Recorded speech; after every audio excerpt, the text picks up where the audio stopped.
Karine Ferry, Amel Bent, Alizée. La rentrée était agitée pour beaucoup de stars. Ce vendredi 1er septembre, c'est Rachida Dati qui s'emparait de son compte Instagram pour souhaiter une belle rentrée aux internautes en partageant un adorable cliché d'elle avec sa fille Sora, née en janvier 2009 pendant qu'elle était ministre de la Justice, dans les rues de Paris sans pour autant dévoiler son visage. Une adolescente déjà bien grande, qui dépasse même sa mère.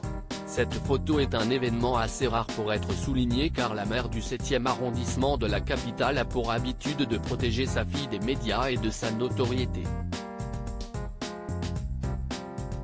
Il y a tout de même quelques exceptions comme l'année dernière, alors qu'elle était interviewée par Karine Le Marchand dans l'émission Une ambition intime. De tendres et rares clichés d'elle et sa fille étaient alors dévoilés. Un entretien durant lequel elle avait fait beaucoup de confidences, notamment sur la grossesse de sa fille à plus de 40 ans, alors qu'elle avait déjà vécu des fausses couches par le passé. On m'a dit que je ne pourrais pas avoir d'enfant. J'ai fait de l'hélicoptère, je courais en talons. Je faisais des débats à ne plus finir. J'ai fait des meetings où j'étais debout pendant des heures. Je n'aille pas diminuer le rythme, ni baisser mon activité, avait-elle confié. Une façon pour elle de garder les pieds sur terre et de ne pas trop espérer, si jamais ça ne venait pas. Une prudence développée en raison de ses nombreuses déceptions à ce niveau-là.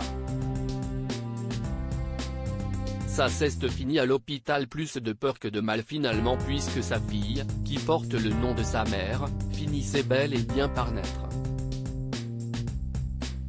L'identité du père a été pour sa part à l'origine de nombreuses rumeurs pendant un certain temps. Finalement, en 2016, la justice révélait par appel le lien biologique entre l'homme d'affaires français Dominique Dessaigne et la jeune fille, alors âgée de 7 ans.